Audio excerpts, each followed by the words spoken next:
ಆಕಾಶವಾಣಿ ಚೈತ್ರವನ ಲಕ್ಷ್ಮೀಶನ ಜೈಮಿನಿ ಭಾರತದ ಸಮಗ್ರ ವಾಚನ ವ್ಯಾಖ್ಯಾನ ಕಾರ್ಯಕ್ರಮ. ಪ್ರಸ್ತುತಿ ಡಾಕ್ಟರ್ ಎಎಸ್ ಶಂಕರನಾರಾಯಣ.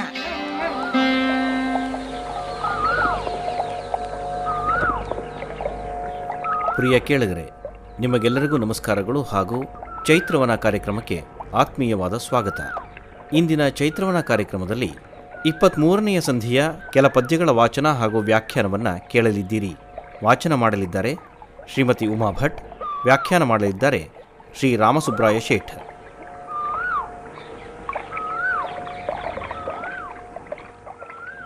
ಅಂಬರ ಮಾರ್ಗದಲ್ಲಿ ಚಲಿಸುವಂತಹ ಸೂರ್ಯಚಂದ್ರರು ಅಂತಂದರೆ ಅರ್ಜುನನನ್ನು ಸೂರ್ಯನಿಗೂ ವೃಷಕೇತುವನ್ನು ಚಂದ್ರರಿಗೂ ಹೋಲಿಸಿದ್ದಾರೆ. ಅವರಿಬ್ಬರೂ ಧರೆಗೆ ಬಂದು ಬಿದ್ದಂತೆ ಪಾರ್ಥನ ಮತ್ತು ಕರ್ಣಜನ ಪಾರ್ಥಿವ ಶರೀರ ಗೋಚರಿಸುತ್ತಿದೆ ಎಂದು ವರ್ಣಿಸುತ್ತಾ, ಇಬ್ಬರೂ ಪತ್ನಿಯರು ಮಾತ್ರವಲ್ಲ, ಅಲ್ಲಿ ಅಂತಃಪುರದ ಸ್ತ್ರೀಯರು ಪುರುಷರು ಎಲ್ಲರೂ ಅವರ ಕಳೆಯ ಬರಹವನ್ನು ನೋಡಿ ಗುಣಗಾನವನ್ನು ಮಾಡುತ್ತಾ ವ್ಯಥೆಯಿಂದ ಚಿಂತಾಕ್ರಾಂತರಾಗಿದ್ದಾರೆ. ನಿನ್ನಂಗ ಸಂಗಮಂ ಅಗಲ್ದು ಆಯ್ತು ಫಲಕಾಲಂ, ಇನ್ನೊಮ್ಮೆ ನೆರೆಯಲಾಗದೆ ನಾಥ ಮೂ ಜಗದೊಳು ಉನ್ನಿಸಲ್ಲಿನಗೆ ಪಡಿಯಹರುಂಟೆ ರೂಪ ಗುಣ ವಿಕ್ರಮ ಪ್ರೌಢಿಗಳೊಳು ನಿನಗೆ ಪಡಿಯಹರುಂಟೆ ಭಿನ್ನಿಸದೆ ಕೆಚ್ಚೆದೆಯ ಸತಿಯರಾವು ಅಸುವಿಡಿದೆವು ಇನ್ನೆಗಂ ಕೇಳ್ದು ಎಂತು ಸೈರಿ ಪರೋಕಾಂತನುಳ್ ನನ್ನಿಯುಳ್ಳ ಅರಸಿಯಲ್ ದ್ರೌಪದಿ ಸುಭದ್ರೆಯರು ಅದೆಂತು ಉಳಿವರು ಅಕಟ ಎಂದರು. ಮತ್ತೆ ಚಿತ್ರಾಂಗದೆ ಪತಿಯ ಗುಣಗಾನ ಮಾಡುತ್ತಾ ದುಃಖಿಸುತ್ತಾ, ಅದಾವದೋ ಋಣದಿಂದ ನಿನ್ನಂಥ ತ್ರೈಲೋಕ್ಯ ವೀರನನ್ನು ಪತಿಯನ್ನಾಗಿ ಪಡೆದೆ. ಇದಕ್ಕೂ ವಿಧಿಯ ನಿಯಮ. ಅಲ್ಪಕಾಲ ನಿನ್ನ ಸಂಘದಲ್ಲಿದ್ದೆ. ಪ್ರಪಂಚದ ಯಾವ ಪುರುಷನೂ ನಿನ್ನ ಪೌರುಷಕ್ಕೆ ಸಮನಾದವರಿಲ್ಲ. ನಿನ್ನ ರೂಪು, ನಿನ್ನ ಬಿಲ್ವಿದ್ಯಾ ಪರಿಣತಿ ಅದು ಲೋಕದಲ್ಲಿಯೇ ಮಾನ್ಯವಾದುದು. ನಮ್ಮ ದುಃಖದ ಜೊತೆಗೆ ಪಾಂಚಾಲಿ ಸುಭದ್ರೆಯರು, ಆ ಸುಭದ್ರಾದೇವಿ ನಿನ್ನನ್ನೇ ವಿವಾಹ ಮಾಡಿಕೊಳ್ಳಬೇಕೆಂದು ಎಷ್ಟೋ ವ್ರತಾಚರಣೆಯನ್ನು ಮಾಡಿ ಕೊನೆಗೂ ನಿನ್ನನ್ನು ಪತಿಯನ್ನಾಗಿ ಪಡೆದಿದ್ದಳು. ಪಾಂಚಾಲಿಯನ್ನು ನೀನು ಗೆದ್ದು ತಂದೆ. ನಿನ್ನ ಅಗಲುವಿಕೆಯನ್ನು ಹೇಗೆ ಸಹಿಸಿಕೊಳ್ಳುತ್ತಾರೆ ಎಂದು ಒಂದೇ ಸವನೆ ದುಃಖಾಶ್ರವಾಗಿ ಅಳುತ್ತಿದ್ದಾಳೆ ಚಿತ್ರಾಂಗದೆ. ಅಡಿಯೊಳ್ ಪೊರಳ್ದು ಕಾಯವನು ಅಪ್ಪಿ ಕೈಗಳಂ ಪಿಡಿದು ಉರಸ್ಥಳಕ್ಕೆ ತೆಗೆದು ವಂದಿಸಿ ಕೊರಲ್ಗೆ ಕಡೆ ಒಡೆದ ತಲೆಯಂ ನೋಡಿ ಮುಂಡಾಡಿ ಪಣೆಗಿಟ್ಟು ಮೊಗಮಂ ಚುಂಬಿಸಿ ಒಡನೊಡನೆ ಪಾರ್ಥನ ಚರಿತ್ರಮಂ ಸಾಲ್ಗೊಳಿಸಿ ನುಡಿ ನುಡಿಗೆ ಅಳಲ್ದು ಕೆಲದೊಳ್ ಕಡೆದ ಕರ್ಣಜಂಗೆ ಒಡಲ ಉರಿಯೊಳು ಅಕಟ ಸುತ ಹಾಯೆಂದು ಮರುಗಿದರು ಉಲೂಪಿ ಚಿತ್ರಾಂಗದೆಯರು.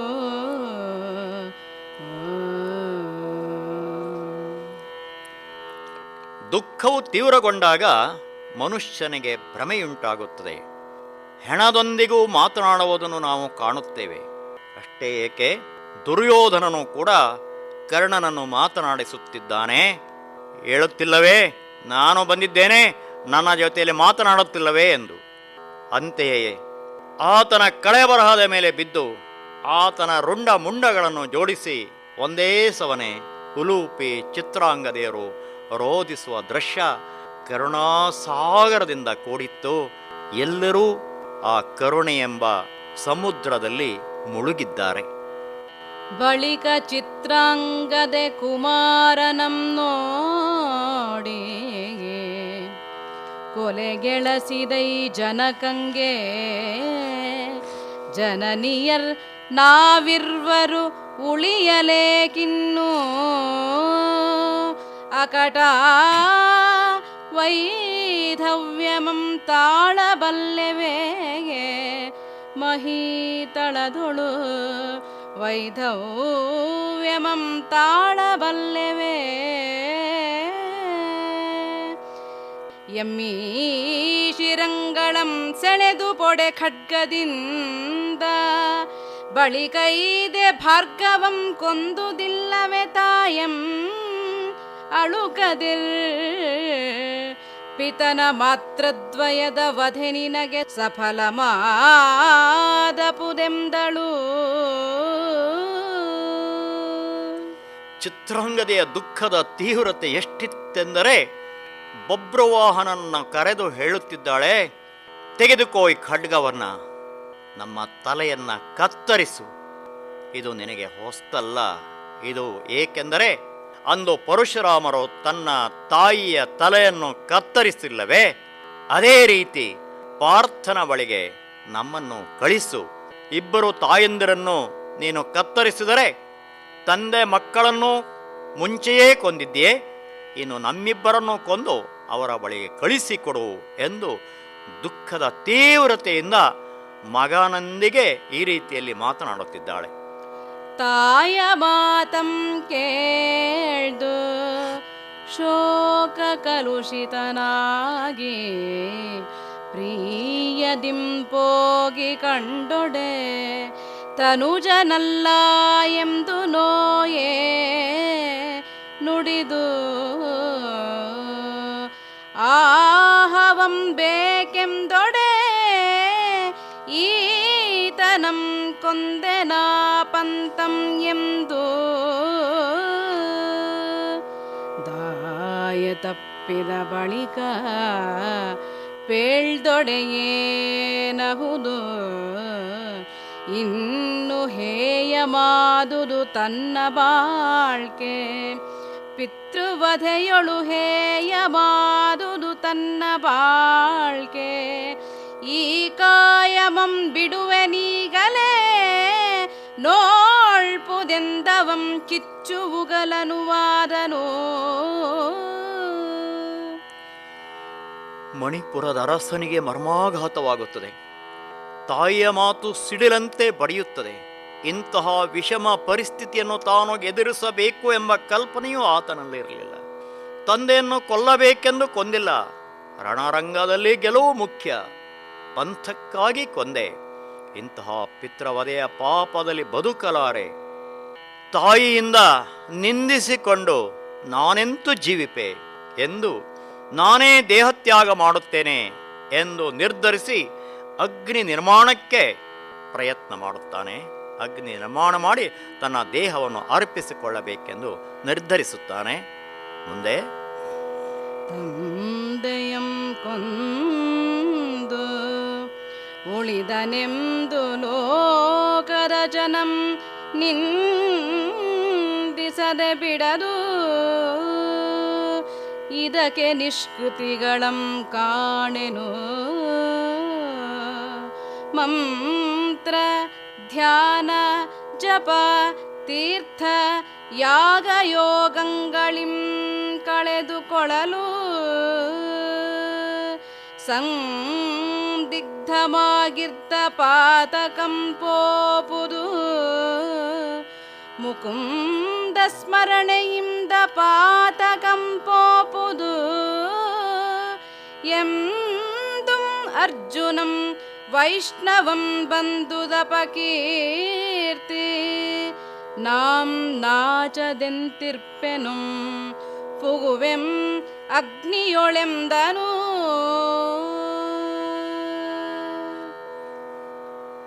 ಇತರ ಪಾಪಗಳು ಪುಣ್ಯಕ್ಷೇತ್ರ ದರ್ಶನದಿಂದ, ದಾನ ಧರ್ಮಗಳಿಂದ, ಯಜ್ಞಯಾಗಾದಿಗಳಿಂದ ಅದನ್ನು ನಾವು ನಿವಾರಿಸಿಕೊಳ್ಳಬಹುದು. ಆದರೆ ತಂದೆಯನ್ನು ಕೊಂದ ಪಾಪವನ್ನು ಯಾವ ಪ್ರಾಯಶ್ಚಿತ್ತದಿಂದಲೂ ಕಳೆದುಕೊಳ್ಳಲು ಸಾಧ್ಯವಿಲ್ಲ. ಅದರೊಂದಿಗೆ ತಂದೆಯನ್ನು ಕೊಂದ ಪುತ್ರನೆಂಬ ಕಳಂಕವನ್ನು ಹೊತ್ತುಕೊಂಡು ಬದುಕುವುದಕ್ಕಿಂತ ಸಾವು ಅತ್ಯಂತ ಲೇಸು. ಹಾಗಾಗಿ ಪಿತೃವಧೆಯ ಪ್ರಾಯಶ್ಚಿತ್ತಕ್ಕಾಗಿ ಕಾಯವನ್ನು ಅಗ್ನಿಗೆ ಅರ್ಪಿಸಿ ಮುಕ್ತಿ ಪಡೆಯುವೆ ಎಂದು ನಿರ್ಧರಿಸಿದ್ದಾನೆ ಬಭ್ರುವಾಹನ. ಅನಲ ಪ್ರವೇಶಮಂ ನಿಶ್ಚಯಿಸಿ ಬಭ್ರುವಾಹನನುಂ ಅಗುರು ಚಂದನದ ಕಾಷ್ಟಂಗಳಂ ತರಿಸುವ ಅನಿತರೊಳ್ ಕಂಡು ಚಿತ್ರಾಂಗದೆ ಕನಲ್ದು ಸುತನಂ ಬೈದು ಫಲುಗುಣಂಗೆ ವನಜನಾಭಂ ಮಿತ್ರ ನಿನ್ನೆಗಂ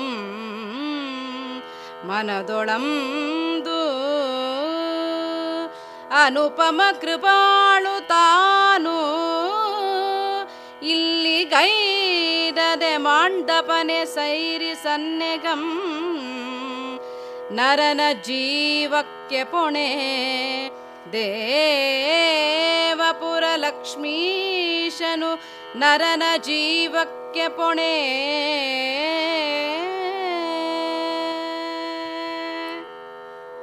ಪತಿಯ ಸಾವನ್ನು ಕಂಡು ಸಹಿಸಲಾಗದೆ ದುಃಖಿಸುತ್ತಿರುವಂತಹ ಸಂದರ್ಭದಲ್ಲಿ ಸುತನ ಸಾವನ್ನು ಕಾಣುವಂತಹ ಪರಿಸ್ಥಿತಿ ಒದಗುತ್ತಿರುವಾಗ ಚಂದನ ಕಾಷ್ಟಗಳಿಂದ ಚಿತೆಯನ್ನು ನಿರ್ಮಾಣ ಮಾಡುತ್ತಿರುವಾಗ ಚಿತ್ರಾಂಗದ ಪುತ್ರನನ್ನು ಗದರಿಸಿ ಬೈಯುತ್ತಿದ್ದಾಳೆ. ಮತ್ತೆ ದುಡುಕಬೇಡ, ಪಾರ್ಥ ಶ್ರೀಹರಿಯ ಪರಮ ಭಕ್ತ, ಆತನನ್ನು ಶ್ರೀಕೃಷ್ಣ ಖಂಡಿತವಾಗಿಯೂ ಕಾಪಾಡುತ್ತಾನೆ, ಅಲ್ಲಿಯವರೆಗೆ ಸೈರಿಸು ಎಂದು ದೇವಪುರದ ಲಕ್ಷ್ಮೀನಾರಾಯಣನ ಧ್ಯಾನದಲ್ಲಿ ನಿರತರಾಗುತ್ತಾರೆ. ದೈವ ನಂಬಿದವರಿಗೆ ಕೆಡುಕಿಲ್ಲ ಎಂಬುದನ್ನು ಅರಿಯುವುದರೊಂದಿಗೆ ಪಾರ್ಥನಂತೆ ದುಡುಕು ಬಲು ಕೆಡುಕು ಹಾಗೂ ಇನ್ನೊಬ್ಬರ ಸಾಮರ್ಥ್ಯವನ್ನು ಕಡಿಮೆ ಎಂದು ಬಗೆಯಬಾರದು. ಯಾರಲ್ಲಿ ಎಂತೆಂಥ ಸಾಮರ್ಥ್ಯವಿರುತ್ತದೆ ಎಂಬುದನ್ನು ನಾವು ಯೋಚಿಸಲು ಸಾಧ್ಯವಿಲ್ಲ ಎಂಬುವ ನೀತಿಯೊಂದಿಗೆ ಈ ಭಾಗವು ಇಲ್ಲಿಗೆ ಮುಗಿಯುತ್ತದೆ. ಪ್ರಿಯ ಕೇಳುಗರೆ, ಇದುವರೆಗೆ ಲಕ್ಷ್ಮೀಶನ ಜೈಮಿನಿ ಭಾರತದಲ್ಲಿ 23ನೆಯ ಸಂಧಿಯ ಪದ್ಯಗಳ ವಾಚನ ಹಾಗೂ ವ್ಯಾಖ್ಯಾನವನ್ನು ಕೇಳಿದಿರಿ. ಇನ್ನು ಮುಂದೆ 24ನೆಯ ಸಂಧಿಯ ಕೆಲ ಪದ್ಯಗಳ ವಾಚನ ಹಾಗೂ ವಾಚನ ಮಾಡುತ್ತಾರೆ ಶ್ರೀಮತಿ ಉಮಾ ಭಟ್, ವ್ಯಾಖ್ಯಾನ ಮಾಡುತ್ತಾರೆ ಶ್ರೀ ರಾಮಸುಬ್ರಾಯ ಶೇಠ್. ಪತ್ನಿಯರ ದೆಸೆಯಿಂದ ಮಡಿದಿರ್ದ ಪಾರ್ಥಂ ಪ್ರಯತ್ನದಿಂ ನಿಜ ಸುತಂ ತಂದ ಸಂಜೀವಕದ ರತ್ನದಿಂ ಕೃಷ್ಣ ಪ್ರಸಾದದಿಂ ಜೀವಿಸಿದನು ಉರ್ವಿಗೆ ಆಶ್ಚರ್ಯಂ ಎನಲು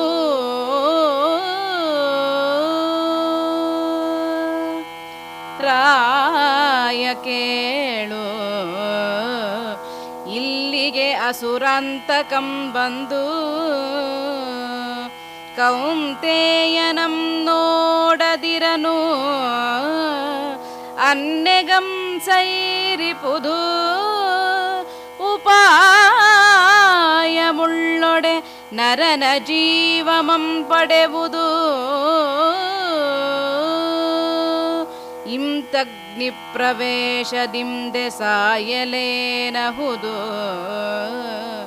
ಎಂದಳಲ್ದು ಸುತನಂ ಬೈದು ಬಾಯಾರಿ ಚೀರಿ ಚಿತ್ರಾಂಗದೆ ಹಲುಬಲು ಒಂದು ಪಾಯಮಂ ಕಂಡು ನುಡಿದಳ್ ಪನ್ನಗೇಂದ್ರ ಸಂಭವ ಬಭ್ರುವಾಹನಂಗೆ ದೈವಭಕ್ತನಿಗೆ ಕೆಡುಕಿಲ್ಲ, ದೈವವನ್ನು ಮರೆತವನಿಗೆ ಉಳಿಗಾಲವಿಲ್ಲ.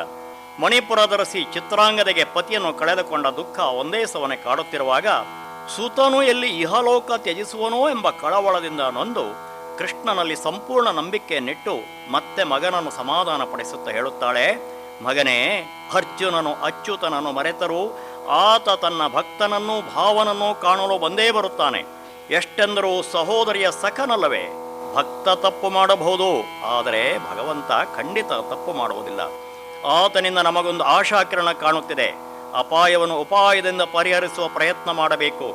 ಈಗ ನೀನು ಗೈದ ಅಪರಾಧವೇ ಸಾಕು, ಇದರೊಂದಿಗೆ ದೇಹತ್ಯಾಗದ ಹೇಡಿತನದ ಯೋಚನೆ ಮಾಡಬೇಡ ಎಂದು ಒತ್ತರಿಸಿ ಬರುತ್ತಿರುವ ದುಃಖವನ್ನು ತಡೆದುಕೊಂಡು ಮಗನನ್ನು ಸಮಾಧಾನಿಸುತ್ತಿರುವಾಗ ಪನ್ನಗರಾಜನ ಪುತ್ರಿಯಾದ ಉಲೂಚಿ ತನಗೊಂದು ಉಪಾಯ ಹೊಳೆಯುತ್ತಿದೆ ಎಂದು ಮಗನಿಗೆ ಹೇಳುತ್ತಿದ್ದಾಳೆ. ಮಗನೇ ಮಡಿದರ್ಜುನಂ ಮಗುಳೇಳ್ವ ತೆರನಂ ನಿನಗೆ ಪೆಳ್ವೆ ನಾನೀಗ ಪಾತಾಳ ಲೋಕದೊಳ್ ಖಗರಾಜನೊರಸಿದ ಹಿನಿಕರದ ಸುಮರಳ್ವಂತೆ ಫಣಿವರಂ ಬೇಡಿಕೊಳ್ಳಲು ಅಗಜಾರಮಣ ನಿತ್ತ ಸಂಜೀವಕದ ಮಣಿಯು ಉರಗಪತಿಯೊಳ್ ಇದು ಅದಂ ಸತ್ವದಿಂ ತರಬಲ್ಲ ವಿಗಡರಂ ಕಾಣೆ ನೀಮೂ ಜಗದೊಳೆನೆ ಬಭ್ರುವಾಹನಂ ಖತಿಗೊಂಡನು. ಕುಮಾರ, ಬಭ್ರುವಾಹನ, ಮರಣ ಹೊಂದಿದವರನ್ನು ಮರಳಿ ಬದುಕಿಸುವ ಉಪಾಯ ಹೊಂದಿದೆ. ಗರುಡನು ಕೊಲ್ಲುತ್ತಿರುವ ಸರ್ಪಗಳನ್ನು ಬದುಕಿಸುವಂತೆ ಉರಗಕುಲವು ಪ್ರಾರ್ಥಿಸಿ ಶಿವನನ್ನು ಒಲಿಸಲು ಶಿವನು ಪ್ರಸನ್ನನಾಗಿ ಸಂಜೀವಕದ ಮಣಿಯನ್ನು ಪ್ರದಾನ ಮಾಡಿದ್ದಾನೆ. ಆ ದಿವ್ಯ ಮಣಿಯು ಫಣಿರಾಜನ ಹತ್ತಿರ ಭದ್ರವಾಗಿದೆ. ಆ ಮಣಿಯನ್ನು ತಂದರೆ ಮೃತರಾದವರನ್ನು ಮರಳಿ ಬದುಕಿಸಬಹುದು. ಆದರೆ ಅದನ್ನು ತರುವವರು ಮೂರು ಲೋಕದಲ್ಲಿ ಯಾವ ವೀರರೂ ಕಾಣುತ್ತಿಲ್ಲ ಎಂದಳು. ನಿಜ, ದ್ರವ್ಯವನ್ನು ಕಾಪಾಡುವವನು ಫಣಿರಾಜ. ಅದಕ್ಕೆ ಸರ್ಪಗಾವಲು ಎಂಬ ಪದ ರೂಢಿಯಲ್ಲಿದೆ. ಇನ್ನು ಪರಮೇಶ್ವರನಲ್ಲಿ ಪಡೆದ ದಿವ್ಯಮಣಿ ಅಷ್ಟು ಸುಲಭದಲ್ಲಿ ಸಿಗಬಹುದೇ? ಆದರೆ ಅಸಂಭವ, ಅಸಾಧ್ಯವೆಂಬ ಅಪಸವ್ಯಗಳನ್ನೇ ಕಾಣದ ಅರ್ಜುನನ ಮಗ ತುದಿಗಾಲಲ್ಲಿ ನಿಂತು ಹೇಳುತ್ತಿದ್ದಾನೆ, ಸಂಜೀವಕದ ಮಣಿಯ ನೀಗ ತಾರದೊಡೆ ತನ್ನಂ ಜನನಿ ಪೆತ್ತಳೇತಗೆ ಮತ್ತೆ ಮಡಿದಿಹ ಧನಂಜಯನ ಹರಣಮಂ ಪಡೆವೆನು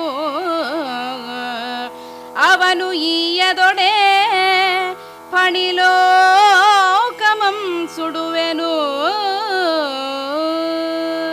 ಕಂಜಜಕ ಪರ್ದಿಗಳ್ ತೊಡಕಿದೊಡೆ ಒರಲ್ಚುವೆಂ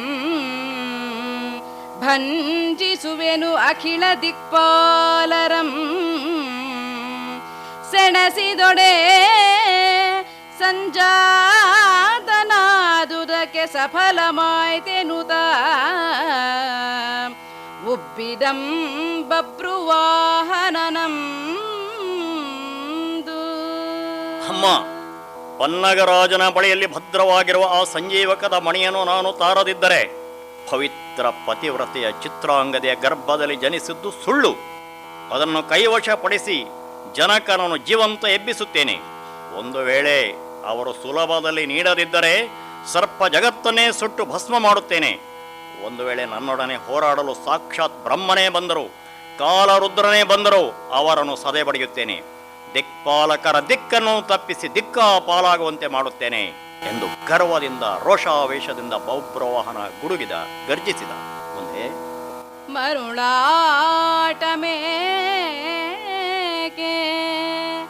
ನಿನ್ನದಟು ಕೊಳ್ಳದು ಮಗನೇ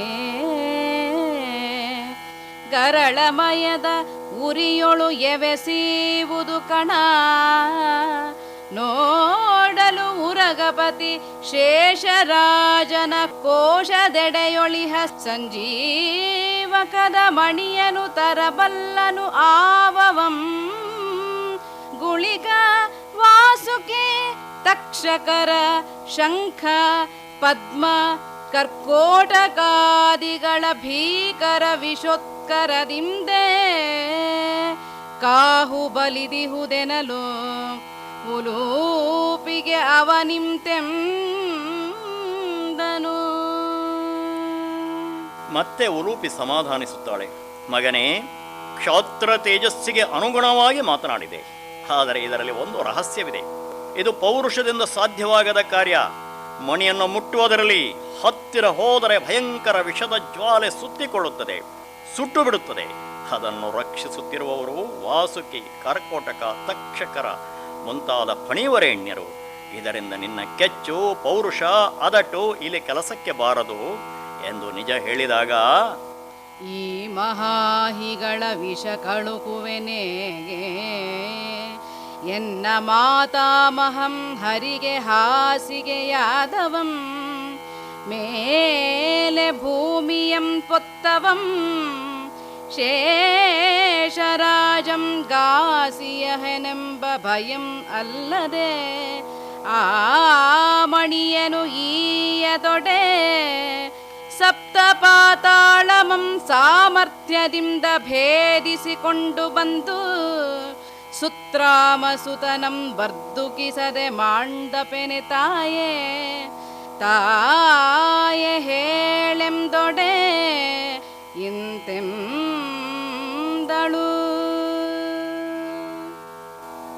ಬಬ್ರುವಾಹನ ಸುಲಭದಲ್ಲಿ ಸೋಲನ್ನೊಪ್ಪಿಕೊಳ್ಳುವವನಲ್ಲ. ಮತ್ತೆ ಮಾತಿಗೆ ಹೇಳುತ್ತಾನೆ, ನಮ್ಮ ಪಾಂಡವರ ವಂಶವನ್ನೇ ಕಾಪಾಡುವ ಪಂಕಜನಾಭ ಹರಿಗೆ ಹಾಸಿಗೆಯಾಗಿ ಫಣಿರಾಜನಿದ್ದಾನೆ. ಮತ್ತೆ ಭೂಮಿಯನ್ನು ಹೊತ್ತವನು ಆದಿಶೇಷನು. ಅವರನ್ನೆಲ್ಲ ಸದೆಬಡಿದರೆ ಅಲ್ಲೋಲ ಕಲ್ಲೋಲವಾದೀತು. ಆದರೂ ಆ ದಿವ್ಯ ರತ್ನವನ್ನು ಅವರು ನೀಡಲು ನಿರಾಕರಿಸಿದರೆ 7 ಪಾತಾಳ ಲೋಕಗಳನ್ನು ಭೇದಿಸಿ ದಿವ್ಯಮಣಿಯಿಂದ ಧನಂಜಯನನ್ನು ಬದುಕಿಸುತ್ತೇನೆ ಎಂದ ಉತ್ಸಾಹದಿಂದ ಮಹತ್ಕಾರ್ಯಕ್ಕೆ ಮುಂದಾಗುವ ಸಂದರ್ಭದಲ್ಲಿ ಉಲೂಚಿ ಹೇಳುತ್ತಾಳೆ, ಮಗನೇ, 100 ಕಡೆಯಾದ ಪೆಡೆಯಿಂದೆಸೆವನಾಗಂಗಳು ಅತಿ ವಿಶೋಲ್ಬಣದ ಉರಗ ವೃಂದ ಓಲೈಸುವುದು ಸಾಸಿರ ಮೊಗದ ಶೇಷರಾಜನಂ ಪಾತಾಳದ ಮಂದಿರದೊಳು ಎಮ್ಮೊಮ್ಮೆ ಗರುಡನಲ್ಲಿಗೆ ಬಂದು ಕೊಂದಹಿಗಳಂ ಬರ್ದುಕಿ ಪೊಡೆ ತೋರಿಸುವವರಲ್ಲದೆ ಎಂದು ತೆಗೆಯ ರಾಮಣಿಯನು ಎಂದುಲೂಪಿ ನುಡಿಯಲ್ಕೆಗೆ ಆತನಿಂತೆಂದನು. ಮತ್ತೆ ದೇವಲೋಕದ ರಹಸ್ಯವನ್ನು ಉಲೂಪಿ ಹೇಳುತ್ತಿದ್ದಾಳೆ, ಈ ಮಹತ್ಕಾರ್ಯಕ್ಕೆ ನನ್ನ ಪೌರುಷ ಪ್ರಯೋಜನಕ್ಕೆ ಬಾರದು ಮಗನೇ. ಪ್ರೀತಿಯಿಂದ ವಿಶ್ವಾಸದಿಂದ ಓಲೈಕೆಯಿಂದ ಸಾಧಿಸಬೇಕು. ನಿಜ, ಸಮಯವಾಸಿ ಕತ್ತೆ ಕಾಲನ್ನಾದರೂ ಹಿಡಿಯಬೇಕು. ಮುಂದೆ ಅಲ್ಲಿ 1 ಹೆಡೆಯ, ಅನೇಕ ಹೆಡೆಯ, 100 ಹೆಡೆಯ, ಸಹಸ್ರ ಹೆಡೆಯ ಬೇರೆ ಬೇರೆ ರೀತಿಯ ವಿಷಸರ್ಪಗಳಿವೆ. ಅವರು ಗರುಡನಿಂದ ಮೃತಪಟ್ಟ ಸರ್ಪಗಳನ್ನು ಬದುಕಿಸಲು ಮಾತ್ರ ಆ ಮಣಿಯನ್ನು ಹೊರಗೆ ತೆಗೆಯುತ್ತಾರೆ. ಅದರ ನಾಯಕತ್ವ ಸಹಸ್ರ ಹೆಡೆಯ ಆದಿಶೇಷನದು. ಅದು ನೀನೆಣಿಸಿದಷ್ಟು ಸುಲಭವಲ್ಲ ಎಂದು ಹೇಳಿದಾಗ ಮತ್ತೆ ಪಾರ್ಥಸುತ, ಲೇಸನಾಡಿದೆ ತಾಯೇ ಪಾತಾಳದಲ್ಲಿ ಮಹಾಸರ್ಪ ಸಂಕುಳವನೆಲ್ಲ ಮಂಕೊಂದು ಉಳಿದವಾಸವನ ಸುತನಂ ಮಡಿರ ವೀರ ವೃಷಕೇತುವಂ ಬಿದ್ದ ಸೈನಿಕವನು ಆ ಸುಮಣಿಯಂ ಕೊಂಡು ಬಂದು ಎಬ್ಬಿಸಿದ ಬಳಿಕ ಮೀಸಲಾಗಿದ್ದ ಸಂಜೀವಕವನು ಈವೆಂ ಗತಾಸುವಾಗಿದ್ದು ಫಣಿಗಳ್ಗೆಂದು ಪಾರ್ಥಜಂ ನುಡಿದೊಡೆ ಅವಳಿಂತೆಂದಳು. ಮಹತ್ಕಾರ್ಯವನ್ನು ಸಾಧಿಸ ಹೊರಟ ಮಹಾತ್ಮರಿಗೆ ಕಷ್ಟ ಸುಖಗಳ ಪರಿವೇ ಇರುವುದಿಲ್ಲ. ಮತ್ತೆ ಬಬ್ರುವಾಹನ ಹೇಳುತ್ತಿದ್ದಾನೆ, ನನಗೆ ಸರಿಯಾದ ಮಾರ್ಗ ತೋರಿದ ತಾಯೇ, ನಾನೀಗ ಒಂದು ಉಪಾಯವನ್ನು ಮಾಡುತ್ತೇನೆ. ನೀನು ಹೇಳಿದ ಎಲ್ಲ ಸರ್ಪಗಳನ್ನು ಸದೆ ಬಡಿದು ಆ ಮಣಿಯನ್ನು ತಂದು ಅಳಿದ ನನ್ನ ಜನ್ಮದಾತನಿಗೂ ವೃಷಸೇನನಿಗೂ ಮತ್ತಿನ್ನಿತರ ವೀರರಿಗೂ ಪ್ರಾಣ ಬರುವಂತೆ ಮಾಡುತ್ತೇನೆ. ನಂತರ ಆ ಮಣಿಯಿಂದ ಸತ್ತ ಸರ್ಪಗಳನ್ನೆಲ್ಲ ಬದುಕಿಸಿ ಮಣಿಯನ್ನು ಫಣಿರಾಜನಿಗೆ ನೀಡಿ ಬರುತ್ತೇನೆ. ಅಲ್ಲಿಗೆ ಎಲ್ಲವೂ ಸುಖಾಂತ್ಯವಾಗುವುದಲ್ಲವೇ ಎಂದು ತಾಯಿ ಉಲೂಚಿಗೆ ಹೇಳಿದಾಗ ಅವಳು, ತನಯ ಕೇಳು ಅನ್ಯರೊಳ್ಕೊಳ್ಳುವ ಕಜ್ಜದ ಮಾಳ್ಕೆ ವಿನಯದಿಂದೆಸಗಿದೊಡೆ ಸಲೆಸು ಗುಣಮಾದಪುದು ಮೊನೆಯ ಮೇಲಪ್ಪುದಾಯಾಸಮಂ ಅಂತದರಿಂದ ನೀನತಿಕ್ರಮಿಸಬೇಡ. ತನಗುಂಟು ಕೆಳೆ ಪುಂಡರೀಕನೆಂಬ ಅಹಿಯೊರ್ವನು ಅನುಕೂಲನು ಎಮ್ಮ ತಂದೆಗೆ ಮಂತ್ರಿ ತಾನೀಗ ನೆನೆದೊಡೆ ಇಲ್ಲಿಗೆ ಬರ್ಪನು. ಆ ಮಣಿಯನು ಆತನಂ ಕಳುಹಿ ತರಿಸುವೆನು ಎಂದಳು.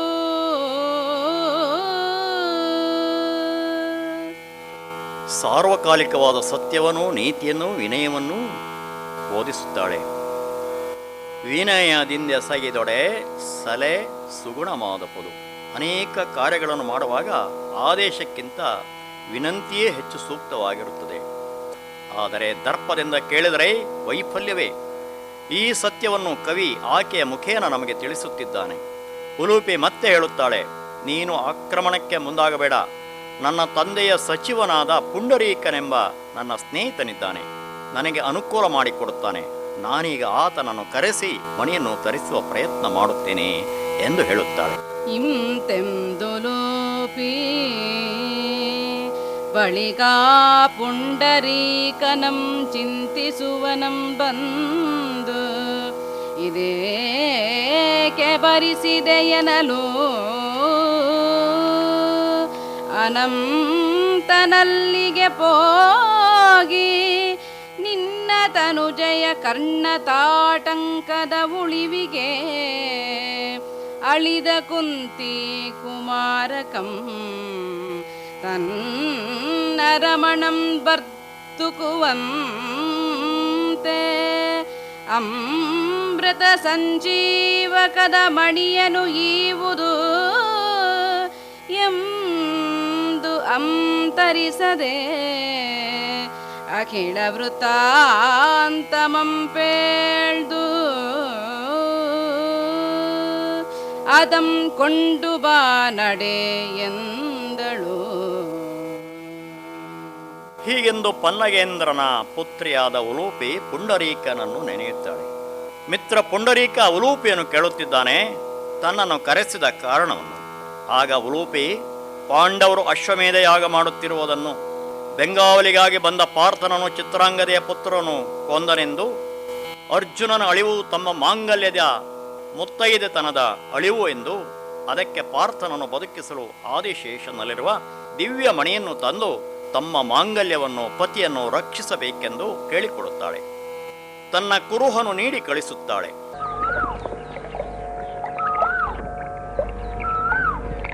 ಇದುವರೆಗೆ ಲಕ್ಷ್ಮೀಶನ ಜೈಮಿನಿ ಭಾರತದ 24ನೆಯ ಸಂಧಿಯ ಕೆಲ ಪದ್ಯಗಳ ವಾಚನ ಹಾಗೂ ವ್ಯಾಖ್ಯಾನವನ್ನು ಕೇಳಿದಿರಿ. ವಾಚನ ಮಾಡಿದವರು ಶ್ರೀಮತಿ ಉಮಾ ಭಟ್, ವ್ಯಾಖ್ಯಾನ ಮಾಡಿದವರು ಶ್ರೀ ರಾಮಸುಬ್ರಾಯ ಶೇಠ್. ಚೈತ್ರವನ ಕೇಳಿದ್ರಿ. ಕಾರ್ಯಕ್ರಮದ ಪ್ರಸ್ತುತಿ ಡಾಕ್ಟರ್ ಎಎಸ್ ಶಂಕರನಾರಾಯಣ. ನಿರ್ಮಾಣ ನೆರವು ಸಂಜೀವ ಆರ್ ನಾಮಣ್ಣವರ್. ಇದು ಇಂದಿನ ಚೈತ್ರವನ. ಈ ಕಾರ್ಯಕ್ರಮ ಆಕಾಶವಾಣಿ ಭದ್ರಾವತಿ ಕೇಂದ್ರದ ಕೊಡುಗೆ.